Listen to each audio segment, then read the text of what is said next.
ইরে বেলাল, এটা কেমন জুলুম! কতদিন হলো তোমার কণ্ঠের আজান শুনি না। বেলাল রে, তোর কি মন চায় না আমি নবীর জিয়ারতে আসতে? বেলাল আয়, আমি নবীর জিয়ারতে আয় রে বেলাল আয়। কতদিন হলো তোমার কণ্ঠের আজান শুনি না। স্বপ্ন যখন নবীজি দেখাইছে, এ মুসলমান, হযরতে বেলাল সুদূর সিরিয়ার দামেস্ক থেকে পাগলের মতো দৌড়াইলেন, পাগলের মতো ছুটে আসলেন। যখন মদিনাতে আসলেন তখন তাহাজ্জুদের সময় চলতেছিল।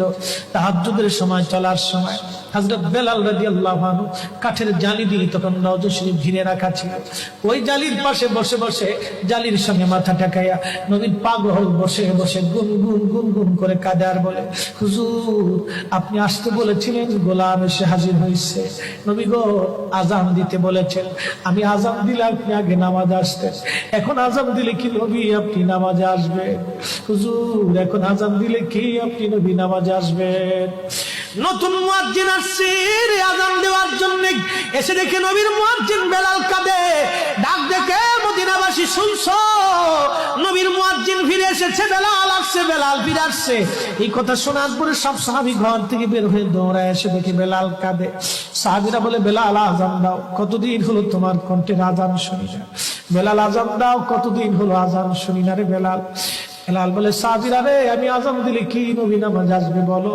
সালমান ফারসি রাদিয়াল্লাহু আনহু ডাক দেখে, সাহাবীরা আমাদের কথাই বেলাল আজান দিবে না, তোমরা যাও দেখো হাসান আর হুসাইন দুইজন ঘরের মধ্যে আছে। ইমাম হাসান হুসাইন রাদিয়াল্লাহু আনহুমা যদি বলে তাহলে বেলাল অবশ্যই আজান দিবে। সালমান ফারসির পরামর্শে সাহাবীরা দৌড়ায় গেলেন। বর্তমান 7 নম্বর গেট বাবুস সালাম বরাবর একটা মসজিদ আছে, মসজিদে আলী। এটাই ছিল হযরত ফাতেমা রাদিয়াল্লাহু আনহার বাড়ি।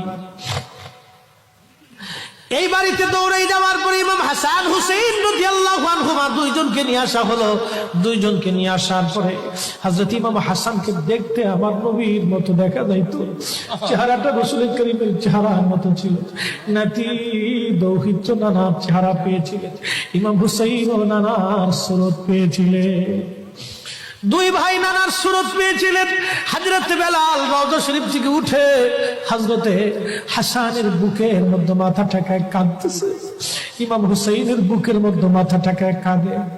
হযরত ইমাম হাসান ডাক দেখে, নানার মুয়াজ্জিন, কতদিন হলো তোমার কণ্ঠে আযান শুনি না।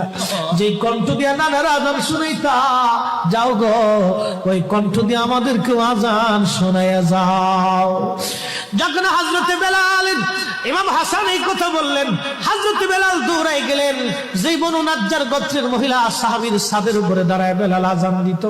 আবু দাউদের 519 নম্বর হাদিসের মধ্যে আসছে, প্রত্যেক ফজরের নামাজের সুবহ সাদিকের আগে বেলাল দাঁড়াইতেন। দাঁড়ায় আযানের আগে বলতেন, আল্লাহুম্মা ইন্নী আহমাদুকা ওয়া নাস্তাঈনুকা আলা কুরাইশিন ইউকিমুদ্দীনাক। প্রত্যেক ফজরের আযানের আগে এই দোয়াটা পড়ে বেলাল আযান শুরু করতেন। হযরত বেলাল রাদিয়াল্লাহু আনহু আজকে তাহাজ্জুদের আযান দিতে গেছে।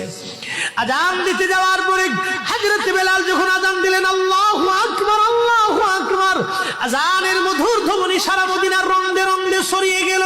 মদিনার ঘর থেকে সব সাহাবী বের হয়ে দৌড় মারছে। আবার যখন বলেন আল্লাহু আকবার, আল্লাহু আকবার, সব সাহাবী, মহিলা, বৃদ্ধ, বনিতা ঘর থেকে বের হয়ে দৌড় মারছে। যখন বলল আশহাদু আল্লা ইলাহা ইল্লাল্লাহ, মদিনার ঘর থেকে সব মহিলারা ঘর থেকে বের হয়ে দৌড় মারছে রে, আর কান্না করে, নবী বুঝি ফিরে আসছে রে। আবার যখন বলেন আশহাদু আল্লা ইলাহা ইল্লাল্লাহ, তখন মদিনার মানুষ কান্না করতেছিল, গুন গুন গুন গুন করে কান্না করে।